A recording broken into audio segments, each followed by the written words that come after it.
आज मेरा बिलीव है कि आप जो वर्ड सुनेंगे आपकी लाइफ सेम नहीं होगी।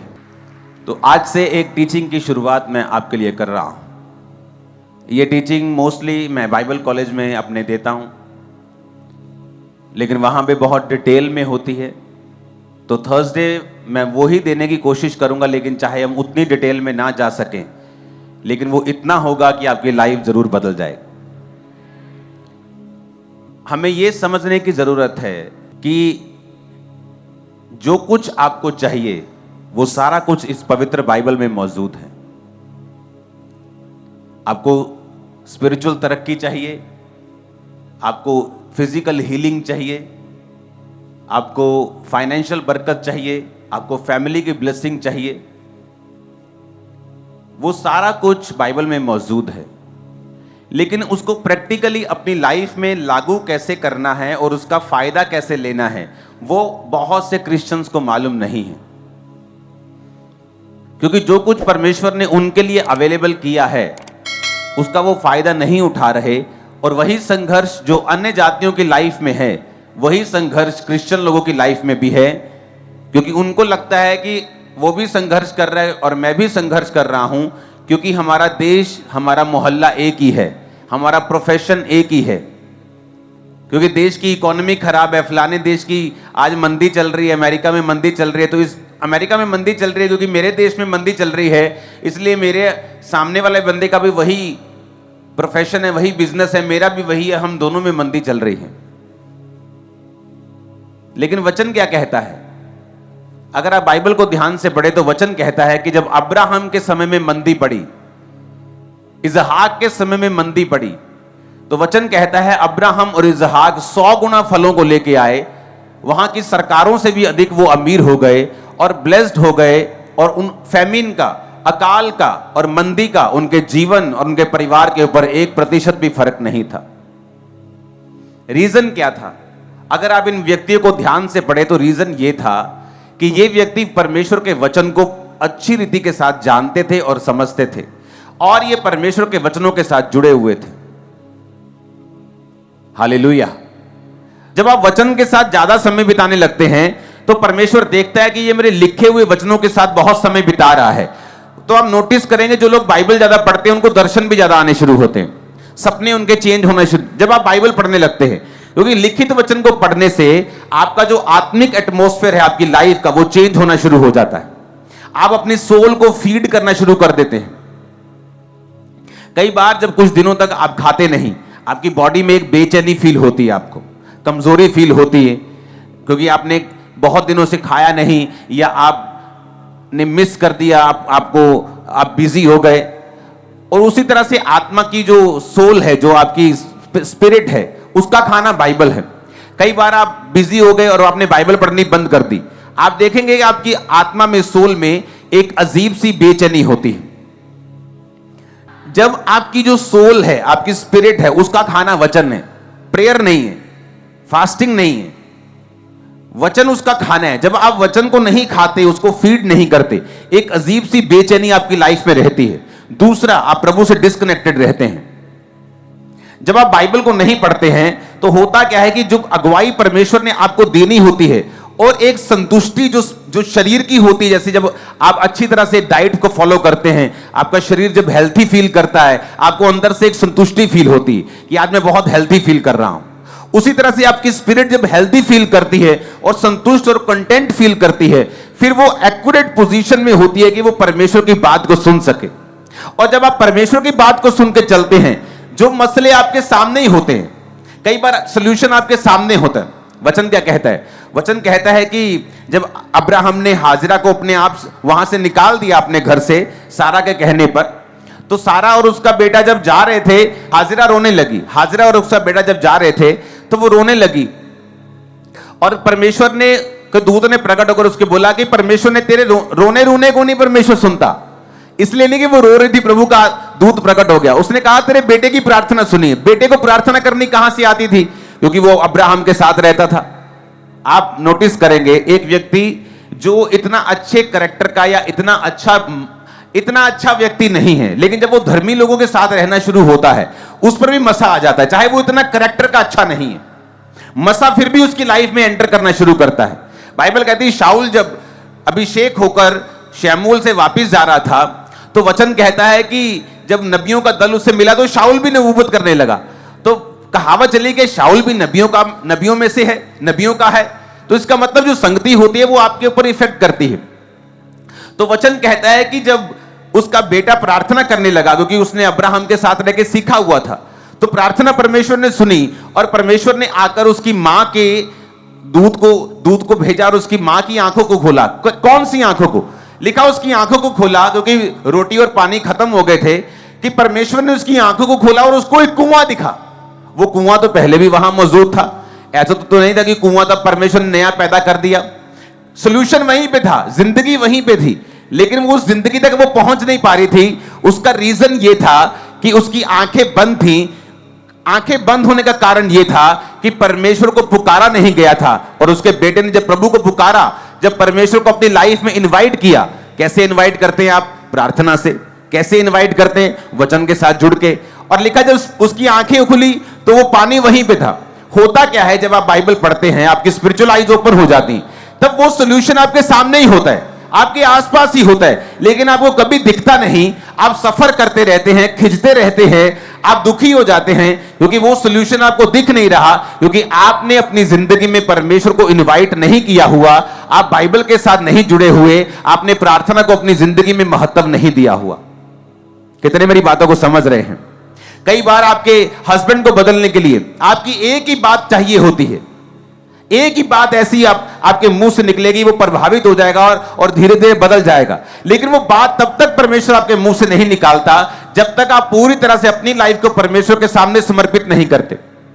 फिर आप हैरान होते हैं कि मैंने जैसे प्रार्थना करनी शुरू की और बाइबल पढ़नी शुरू की, कैसे परमेश्वर ने मेरे शब्दों को बदल दिया। और मैंने अपने पति से बात की, मैंने अपने भाई से बात की, ये मसीह में नहीं था, लेकिन इसका दिमाग चेंज होना शुरू हो गया। क्यों? क्योंकि उन शब्दों के ऊपर परमेश्वर ने अपना अधिकार कर लिया।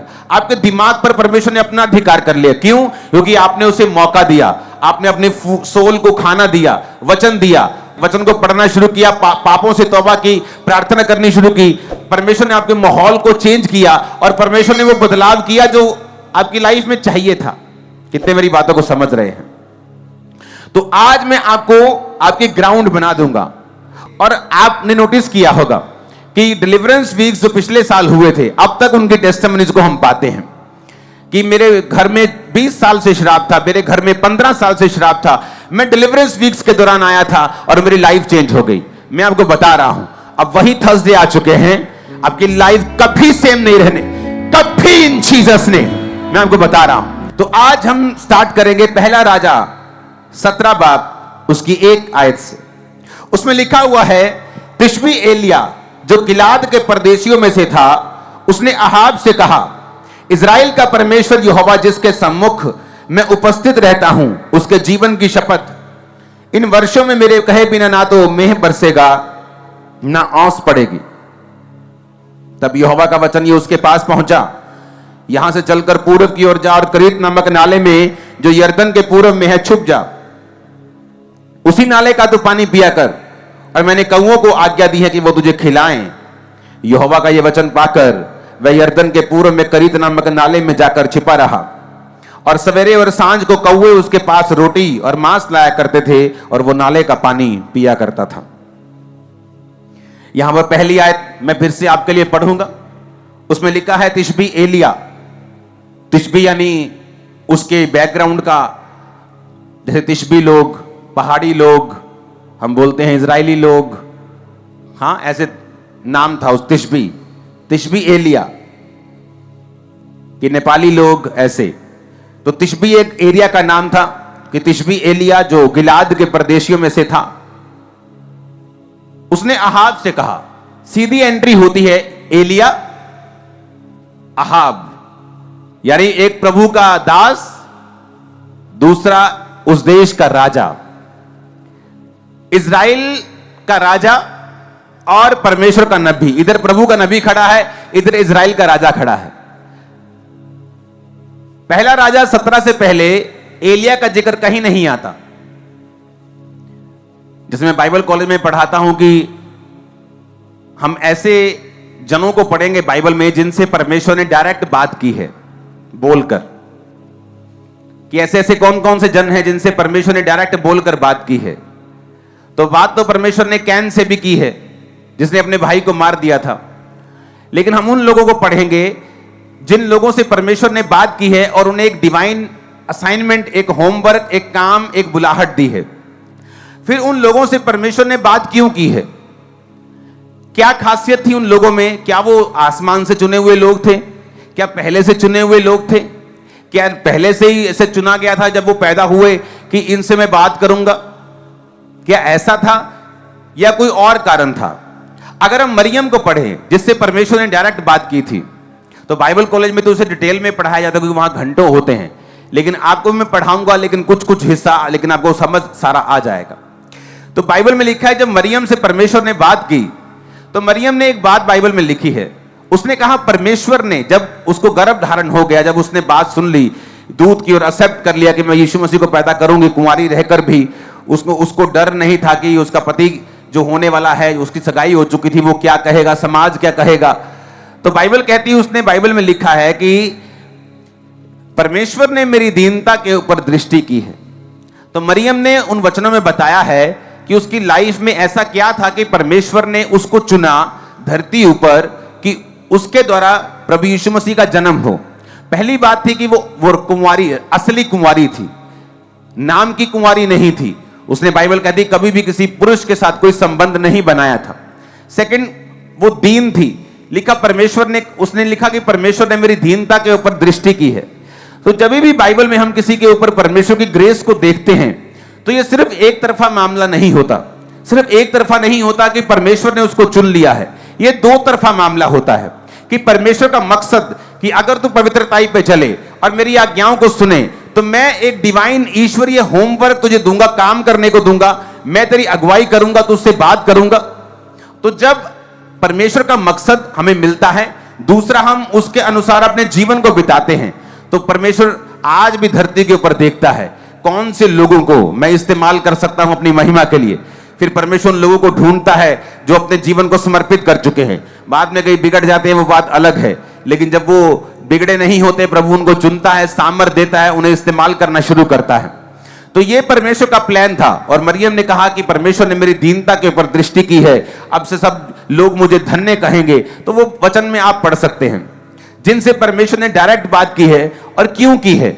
ये जीवनियां हम बाइबल कॉलेज में पढ़ाते हैं, लोग और स्टूडेंट्स पढ़ते हैं और उसके बारे में डिस्कशंस होती हैं और स्टडी होती है कि ऐसा क्यों था कि परमेश्वर ने उनसे डायरेक्ट बात की, उनको असाइनमेंट दी, और क्यों था ऐसा, वो सारी चीजों की स्टडी होती है। आज हम स्टडी कर रहे हैं एलिया की। अगर हम एलिया को देखें तो उसकी कोई सी बैकग्राउंड का जिक्र नहीं है, नहीं बताया गया उसका मां कौन था, नहीं बताया गया उसका पिता कौन था, उसका भाई कौन था, वो कहां से आया था। अभी तो जब वो एलिया नजर आया तब तो उसके आई थिंक बाल उड़ चुके थे, वो एक यंग भी नहीं था, आई थिंक यंग उम्र को भी पार कर चुका था। तो एलिया एक ऐसा मनुष्य एकदम से अपीयर होता है, एकदम से जाहिर होता है, ना उसकी बैकग्राउंड, ना माता, ना पिता, ना कोई क्या करता था, कौन सा बिजनेस करता था, कैसे प्रभु ने चुना, कुछ भी बताया, उसकी बैकग्राउंड नहीं बताई गई, लेकिन सीधा उसको राजा के सामने पेश कर दिया गया। बाइबल कहती है अगर तू काम करने में निपुण हो, कौन सा काम, अगर तू परमेश्वर के सामने सही रीति के साथ चले, तो परमेश्वर का वचन कहता है कि वो तुझे छोटे लोगों के सामने नहीं, बड़े लोगों के सामने खड़ा करेगा। हालेलुया। अगर आपको अपनी लाइफ का स्टैंडर्ड बढ़ाना है, आपको अपनी स्पिरिचुअल लाइफ का स्टैंडर्ड बढ़ाना पड़ेगा। बहुत सारे पास्टर्स कहते हैं मुझे अपनी सेवकाई का स्टैंडर्ड बढ़ाना है, आपको अपनी स्पिरिचुअल लाइफ का स्टैंडर्ड बढ़ाना पड़ेगा। जैसी आपकी स्पिरिचुअल लाइफ है वैसी ही आपकी सेवकाई होती। आप मुंह से जो मर्जी कह दें, रिजल्ट बोलता है। तो यहां पर जिक्र यह होता है कि एलिया का कोई भी बैकग्राउंड नजर नहीं आता। इसका मतलब क्या, परमेश्वर ने क्यों ऐसा किया कि एलिया का बैकग्राउंड क्यों नहीं बताया गया? क्योंकि वचन ये कहता है और बाइबल हमें बताती है, नए नियम में कुरिन्थिया में भी पौलुस लिखता है कि आपकी बैकग्राउंड कोई मायने नहीं रखती, आपकी जाति कोई मायने नहीं रखती, आपका पास्ट कोई मायने नहीं रखता, आप छोटे हैं, कहां से आए हैं, अनपढ़ हैं, पढ़े लिखे, कोई मायने नहीं करता। मायने क्या करता है? उसने कहा, उसने जब राजा से कहा इजराइल का परमेश्वर यहोवा जिसके सम्मुख में उपस्थित रहता हूं, तो ये उसका सीक्रेट था कि जिस परमेश्वर के सामने मैं उपस्थित रहता हूं। एलिया एक ऐसा जन था जो रोज प्रभु के सामने उपस्थित रहता था, प्रभु के सामने खड़ा रहता था, उसकी हजूरी में रहता था, उसकी प्रेजेंस में रहता था, प्रार्थना में रहता था। यह उसका सीक्रेट था। तो परमेश्वर यह बताने की कोशिश यहां पे वचन में कर रहे थे कि अगर तुम प्रभु के सामने उपस्थित रह सको रोज, तुम्हारी लाइफ में क्या है, बैकग्राउंड क्या है, रंग क्या है, जाति क्या है, कहां से आए हो, अमीर हो, गरीब हो, पढ़े लिखे हो, ऊंचे हो, नीचे हो, गोरे हो, काले हो, छोटे हो, बड़े हो, लंबे हो, नाटे हो, कोई मतलब नहीं। अगर तुम उपस्थित रह सकते हो प्रभु के सामने रोज, तो बाइबल कहती है वो तुम्हें राजाओं के सामने भी खड़ा कर सकता है, वो तुम्हें ऊंचा कर सकता है, तुम्हारे स्टैंडर्ड को बढ़ा सकता है। आमीन। मेरे को ऊंचे वाला चाहिए। तो यहां पर बाइबल कहती है कि उसकी बैकग्राउंड को इसलिए नहीं बताया गया कि यह आपको सिखाने के लिए हो, कि आपकी बैकग्राउंड मायने नहीं रखती। आप गरीब परिवार से जन्म लेकर भी यीशु मसीह में आकर उस गरीबी के बंधन को तोड़कर झंडे गाड़ सकते हो यीशु मसीह के नाम। मैं आपको बता रहा हूं, आप एक आम परिवार से आकर भी दुनिया के बेस्ट देशों में बेस्ट पोजीशन पे पहुंच सकते हो, अगर आप प्रभु के सामने उपस्थित रह सकते हो तो। हालेलुया।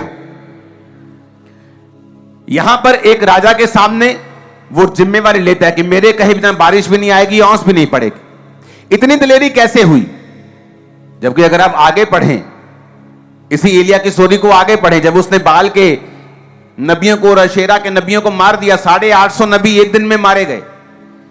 और उसके बाद जब अहाब ने जाके अपनी पत्नी इजाबेल को बताया कि एलिया ने 850 नबियों को मार दिया है, तो उसने एक मैसेज भेजा एलिया को। उसने कहा, एलिया अगर शाम तक मैं तेरा हाल वही ना कर दूं, तो देवता मुझसे भी वही अधिक करे जो उनके साथ हुआ है। तो बाइबल कहती है एलिया भागा। अब क्यों भागा? जो राजा से नहीं डरा, इजाबेल से कैसे डर सकता है? जो फर्स्ट पावर से नहीं डरा, सेकंड पावर से कैसे डर सकता है? इसका एक एग्जाम्पल है कि जब चाहे वो एलिया था, नाम बड़ा था, लेकिन पावर का सोर्स परमेश्वर था, उपस्थित रहा प्रभु के सामने। और जब आप प्रभु के सामने उपस्थित रहते हैं, आप में एक अजीब तरह की दलेरी आ जाती। वो कैंसर फिर आपको डराता नहीं, वो दुश्मन आपको डराने नहीं पाता। लेकिन अब जब एलिया अपनी स्पिरिचुअल पावर को यूज करता जा रहा था, बाल के नबियों को मारा, आग उतारी, सब कुछ किया, प्रार्थना का लेवल लो हो गया। जब प्रार्थना लो हो गया और शैतान ने धमकी दी, तो बाइबल कहती भागा। इससे क्या मालूम होता है कि आपकी लाइफ में ना तो बल से कुछ होगा, ना शक्ति से होगा, ना आपकी विल पावर से होगा, ना आपकी शारीरिक दलेरी से होगा। बड़े बड़े शारीरिक दलेर जब परमेश्वर के राज्य को जरूरत होती भाग जाते हैं। कौन टिका रहता है? जो स्पिरिट में, जो आत्मा में, जो प्रार्थना में स्ट्रांग है। और जब एलिया को अपनी गलती समझ आई कि मैं राजा के सामने खड़ा रहा, 850 नबियों के सामने खड़ा रहा, इतनी ताकत थी मुझ में, मैंने बोला कि जो आसमान से आग उतार कर उत्तर देगा वही परमेश्वर। मैंने आग को उतारा यहोवा के नाम में, और अब मैं कैसे डर गया? तो यह बात समझ आपको आनी चाहिए कि बैकग्राउंड मायने नहीं करती। पतरस शारीरिक रूप से दलेर आदमी था। कैसे साबित होता है? क्योंकि जब यीशु मसीह को पकड़ने के लिए आए तो किसी चेले ने कुछ नहीं कहा, लेकिन पतरस ने तलवार से एक व्यक्ति को मारना चाहा, एक सिपाही को मारना चाहा। उसने सिर पर मारी उसके, लेकिन वो हटा दो कान पे लगी और कान उखड़ गया उसका। तो जीसस ने वो कान वापस जोड़ दिया बिना किसी सर्जरी के। हालेलुया। तो बिना किसी सर्जरी के जब जोड़ा, तो इसे मालूम होता है कि पतरस एक बड़ा दलेर व्यक्ति था। लेकिन प्रभु ने उससे कुछ कहा था उसी रात, उस घटना से पहले। जब पतरस ने कहा था, प्रभु अगर तू मरा तो मैं तेरे साथ मरूंगा, तो प्रभु ने कहा था कि आज मुर्गे का जब बांग होगा 3 बार तो मेरा इनकार कर देगा। तो जब यीशु मसीह को पकड़ के ले गए तो एक व्यक्ति बोला, ए तू भी उन गलीलियों में से है, तू भी उसका चेला है? कहता नहीं नहीं, मैं उसका चेला नहीं। एक बार इनकार कर दिया, आग सीखने लगा। औरत ने कहा, तेरी बोली तेरा भेद खोलती है, तू भी उनमें से है। 3 बार उसने इनकार किया और फिर लानते डालने का, लानत तो जो यीशु को जानता हूं। और जो मुर्गे ने बांग दी और जीसस ने दूर से उसकी ओर देखा और उसको शर्मिंदगी महसूस हुई। वो रोने लगा। उसको याद आया कि कि मैं चाहे जितना मर्जी शारीरिक रूप से दलेर हूं, लेकिन प्रभु ने जो मुझसे कहा था कि प्रार्थना कर, ऐसा ना हो कि तू परीक्षा में पड़ जाए। कई बार बोलते मैं पक्का क्रिश्चियन हूं, ऐसी की तैसी, शैतान कुछ नहीं कर सकता, मैं मर भी जाऊंगा। लेकिन जब शैतान आपको अपने पंजे में फंसाता है और परिस्थितियां घेरती हैं, फिर आप डावांडोल होने लगते हैं। क्यों? क्योंकि आप अपनी फिजिकल विल पावर से यीशु मसीह में नहीं चल सकते। और यही बात एलिया को समझ आई कि जब तक मैं प्रभु के सामने उपस्थित रहता था, राजा की भी मैंने बैंड बजा दी, उसके सामने डरने और जिम्मेवारी मेरे कहीं बिना बारिश नहीं है। उसने ये नहीं कहा राजा देख मैं प्रभु दा दास आ, मेरे ते ना कुछ गल आवे, मैं तेन प्रभु दा देना आया मैसेज। उसने ऐसा कुछ नहीं कहा, कोई घुमा फिरा के बात नहीं की। उसने कहा राजा मेरे कहे बिना ना बारिश आएगी ना ओस पड़ेगी। लेकिन वही एलिया जब उसकी पत्नी ने एक धक्का मारा तो भाग गया वहां से। रीजन, प्रभु के सामने उपस्थित रहना, रोज उपस्थित रहना, हर रोज उपस्थित रहना डैनियल की तरक्की का राज था। मौत आए, जीवन आए, बारिश आए, तूफान आए, प्रॉब्लम आए, दुख आए, सुख आए, लेकिन दिन में 3 बार यरूशलेम की खिड़कियों को खोलकर वो प्रार्थना और धन्यवाद करना छोड़ता नहीं था। ये आपकी लाइफ का सीक्रेट है। मेरी बाइबल स्टडी का आपको कोई फायदा नहीं होगा अगर आज का वचन आप नहीं फॉलो करेंगे। तो अगली बाइबल स्टडी जो होगी वो तभी आपकी लाइफ में काम आएगी अगर आप इन बेसिक्स को फॉलो करेंगे। तो आपकी लाइफ में पाप नहीं होना चाहिए, आपकी लाइफ में बाइबल स्टडी होनी चाहिए, बाइबल पढ़ना होना चाहिए। तीसरा, आपकी लाइफ में प्रार्थना होनी चाहिए। अगर ये तीनों चीजें आप अपनी लाइफ में कंप्लीट करते हैं, फास्टिंग के साथ हफ्ते में 1, 2, 3, लेकिन जब स्पेशल बोली जाती हैं तो आपको पूरी करनी है। उसके बाद जब आप फिर चलेंगे और प्रार्थना करेंगे और आप थर्सडे की और संडे की बाइबल टीचिंग को लेना शुरू करेंगे, प्रभु आपसे बात करेंगे, छुटकारे की ओर आपको लेके जाएंगे, आप छुटकारे की ओर चल पड़ेंगे और इसी साल छुटकारा आपके हाथ में होगा। और मेरे को आमीन ऊंचे वाला चाहिए। मैंने छुटकारे को होते देखा पिछले डिलीवरेंस मीटिंग्स के दौरान। बहुत बड़ी बड़ी गवाहियां, सरकारी पदों पे लगे हुए बड़े ऊंचे ऊंचे पदों के लोग, किस तरह से परमेश्वर ने उन दिनों के दौरान उनको चर्च में भेजा, उनको डिलीवर किया और डिलीवरेंस की शुरुआत उन दिनों से हुई और आज वो डिलीवर हो रहे हैं कंप्लीटली और आगे बढ़ते जा रहे हैं। स्टेप बाय स्टेप परमेश्वर उनको आगे लेके जाता जा रहा है। वो उन डिलीवरेंस वीक्स के कारण था। अब फिर से वो ग्रेस आपकी लाइफ के ऊपर आएगी। आप बाइबल टीचिंग को सुनेंगे, गहरी बाइबल स्टडी को लेंगे, प्रार्थना को रिसीव करेंगे, मास प्रेयर को रिसीव करेंगे, ले हैंड को रिसीव करेंगे, ऑयल को रिसीव करेंगे। आपकी लाइफ सेम नहीं रहने वाली। स्पिरिचुअल फीस्ट शुरू हो चुके हैं। आप खुल के आत्मिक खाने को खाओगे और मजबूत हो जाओगे। आमीन। मेरे को ऊंचे वाला और खड़कने वाला चाहिए। हालेलुया। यहां पर हमें यह बात समझ आ गई, ना बल से ना शक्ति से। प्रभु की प्रेजेंस में नहीं रहेंगे तो चाहे जितने मर्जी टैलेंटेड हो, गिफ्टेड हो, चाहे आत्मिक वरदान हो, चाहे शारीरिक स्किल्स हो, वो किसी काम के नहीं है। क्योंकि वो चार्ज हमें रोज अपना करना पड़ेगा और प्रभु के सामने उपस्थित रहना पड़ेगा अगर हम चाहते हैं कि हम उस लाइन में बने रहें जो परमेश्वर के द्वारा निर्धारित की गई है। इसके आगे हमें यह सीखने को मिलता है कि प्रभु ने उससे कहा कि पूर्व की ओर जा और करीत नामक नाले में जाके जो यरदन के पूर्व में है छुप जा। अब एलिया को यह बात मालूम थी कि जब मैं राजा को यह धमकी दे दूंगा कि मेरे कहे बिना बारिश ओस नहीं पड़ेगी, हो सकता परसों चौथ बारिश हुई हो, सब जगह जब उसने बात की हो सब जगह इतनी ऊंची ऊंची घास हुई हो, तो राजा को लगा ये बेवकूफ सा आदमी, ये एक फकीर सा आदमी लग रहा है, ये क्या करेगा। लेकिन वचन कहता है जैसे ही एलिया के मुंह से वचन निकले मौसम बदला और ड्राई होना शुरू हुआ। और परमेश्वर को मालूम था कि जब मौसम ड्राई होना शुरू होगा राजा को गुस्सा आएगा और ये एलिया को ढूंढने के लिए लोगों को भेजेगा। तो परमेश्वर ने उसको पहले ही बता दिया कि यहां से अब चला जा, तू अपने घर में नहीं रहेगा, अब यहां से करीत नामक नाले में जा और वहीं छुप कर रहे। लिखा है जहां से चलकर पूरब की ओर जा और करीत नामक नाले में जो यरदन के पूरब में परमेश्वर का छिप जा, वहां से चलकर उसी नाले का पानी तू पिया कर और कौओं को मैंने आज्ञा दी वो तुझे खिलाएं। अब एक बात यहां और समझने की जरूरत है कि जब एलिया परमेश्वर के वचनों को राजा के पास लेके जा रहा था तो उसने ये नहीं कहा कि प्रभु मैं ठीक है, मैं राजा को बोल दूंगा लेकिन उसके बाद क्या? थोड़ा प्लान तो बताओ। राजा वहीं पकड़ लेगा या क्या करना है? फांसी ना दे दे वो? अगर आप प्रभु से संपूर्ण चमत्कार को, और वो एक होता ना माइटी हैंड खुदा का, वो अगर देखना चाहते हो अपने सिर के ऊपर, आपको उसके ऊपर कंप्लीट भरोसा रखना पड़ेगा। कंप्लीट भरोसा। आप उससे नहीं कहते पहले मुझे योजना बताओ, इसके आगे क्या? आपको प्रभु कह सकता है जा अपने परिवार को बोल दे तू क्रिश्चियन हो चुका है, बपतिस्मा ले चुका है, आज से तेरा खुदाबंद यीशु मसीह।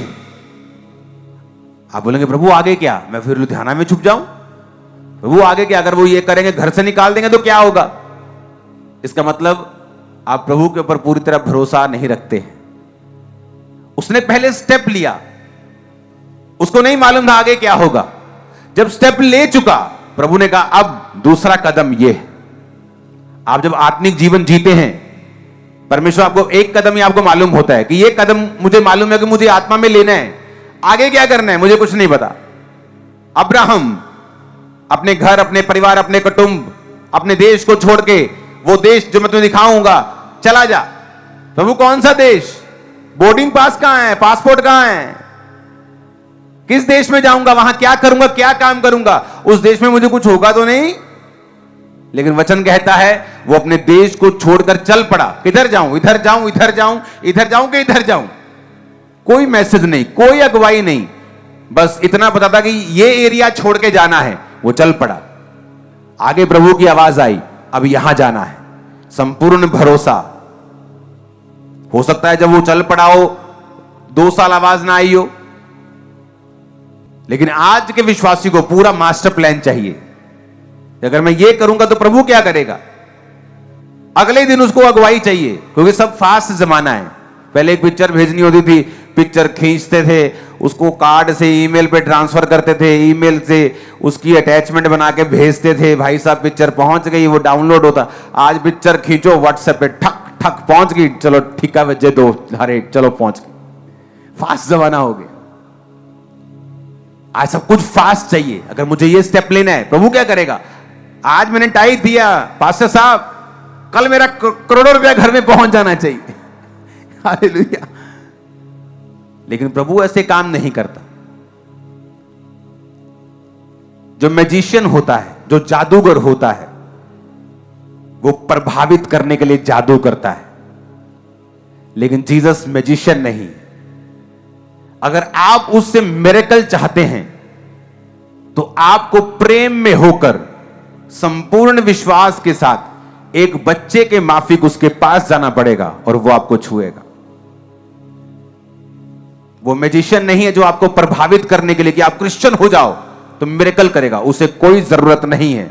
वो धर्म बदलने नहीं आया किसी का। उसने सब लोगों को बनाया है। हालेलुया। कितने इन बातों को समझ रहे हैं? तो यहां यह समझ आती है कि उसके पास अगला प्लान नहीं था, तो परमेश्वर के ऊपर संपूर्ण भरोसा कि एक स्टेप मालूम है, आप चलेंगे। और आगे क्या हुआ लिखा, यहोवा का यह वचन मानकर मैं यरदन के पूर्व में करीत नामक नाले में जाके छिपा रहा, और सवेरे और सांझ को कौवे उसके पास रोटी और मांस लाया करते थे। वो नाले का पानी पिया करता था। कुछ दिनों के बाद उस देश में वर्षा न होने का कारण नाला सूख गया। तब यहोवा का वचन उसके पास पहुंचा, चलकर सिदोन के सारपत नगर में जाकर वहीं रहे। एक विधवा को मैंने वहां तुझे खिलाने की सुन आज्ञा दी। अब वहां का पानी जब सूख गया तो आगे क्या? वो घबराया नहीं। प्रभु ने कहा अब सारपत नगर में जा, क्योंकि अकाल पड़ चुका था। उसे मालूम था सब जगह अकाल है। कोई ढाबा नहीं खुला, कोई दुकान नहीं खुली, किसी के पास खाना नहीं है। और यह दिखाता है कि वो संपूर्ण समर्पण में था कि एक स्टेप ले लिया। क्या? मैं जीसस को मानता हूं, अंगीकार कर लिया। प्रभु ने कहा 10 लोगों के सामने तो मेरा अंगीकार करेगा, मैं स्वर्गदूतों के सामने, पिता के सामने बोल दूंगा कि ये मेरा बेटा है। तू शर्माएगा, मुझे भी शर्म आएगी पिता के सामने, दूतों के सामने कहने में कि ये मेरा बेटा है, ये मेरी बेटी है। तू हिसाब से चलेगा, मैं भी हिसाब से चलूंगा। लेकिन जब हम परमेश्वर के सामने स्टेप लेते हैं, उस पर संपूर्ण भरोसा रखते हैं, एक बाप की तरह उसको अपना बाप मानते, उसकी शरण में जाते हैं और भरोसा रखते हैं कि अगर वो पहला कदम उठाने के लिए मुझे कह रहा है, तो समय आने पर दूसरा कदम उठाने के लिए मेरी अगुवाई करेगा, दूसरा कदम उठाने के बाद तीसरा कदम उठाने के लिए मेरी अगुवाई करेगा। इसे कहते हैं मेरी रोज की रोटी मुझे रोज दे। इसलिए प्रभु ने कहा प्रार्थना करो कि तुम्हारी रोज की रोटी तुम्हें रोज मिले। प्रभु ने ऐसा कभी भी किसी आज तक इस सेवक को खड़ा नहीं किया कि जिसे प्रभु ने बता दिया हो कि 20 साल बाद क्या होगा। मुझे बताया प्लान आने वाले कुछ सालों का। जब सेवा स्टार्ट हुई थी इतना पता था कि बहुत लोग होंगे, उसके आगे क्या नहीं मालूम, अगला स्टेप लोग हो गए, उससे अगला पहले नहीं बताया, जब हो गया अगला, अब अगले आगे क्या होने जा रहा है वो पहले नहीं बताया, अब बताया, उसके आगे क्या होगा मुझे मालूम नहीं। जब मैं समर्पित रहूंगा वो रोज की रोटी देगा और रोज जाहिर करेगा और रोज अगुवाई करेगा। आमीन। तो आज आपका बेसिक मैंने आपको दिया है। अपनी लाइफ में जाएं, प्रार्थना को कंप्लीट करें, बाइबल के साथ जुड़ें और रोज खुदावंद के सामने उपस्थित रहें, ताकि मैं भी वही वचन आपको दूं जो रेमा हो आप लोगों के लिए। क्योंकि जब आप लोग स्पिरिट में करेक्ट होके आते हैं, परमेश्वर मुझसे फिर वही वचन मुझे देता है जो आपको चाहिए होता है। हालेलुया। और मैं आपको एक बात प्रोफेटिकली बताना चाहता हूं, आपके मसलों का हल इसमें मिला हुआ है। और मैं आपको प्रोफेटिकली बता रहा हूं, ये अब मैं आपको बात या वचन नहीं दे रहा हूं सिंपल बोल के, अपना वचन नहीं, अपने बोल नहीं दे रहा हूं, मैं आपको प्रोफेटिकली बता रहा हूं कि आपके मसलों का हल इसी वचन के बीच में होगा। और मैं आपको बता रहा हूं आपकी लाइफ के 1 या 2 या 3 या 9 नहीं, सारे मसले हल होंगे। मैं आपको बता रहा हूं, मैं क्या कहा मैंने, सारे। जस्ट आप चलते रहना। और आमीन मेरे को ऊंचे वाला चाहिए। परमेश्वर के गहरे वेदों को परमेश्वर के दास के द्वारा जानने के लिए और ऐसी और नई वीडियोस को देखने के लिए हमारे YouTube चैनल को सब्सक्राइब करें और साथ में बेल आइकन को प्रेस करें, ताकि ऐसी और नई वीडियोस की नोटिफिकेशन सबसे पहले आप तक पहुंच सके। जुड़े रहें परमेश्वर की हजूरी के साथ। God bless you.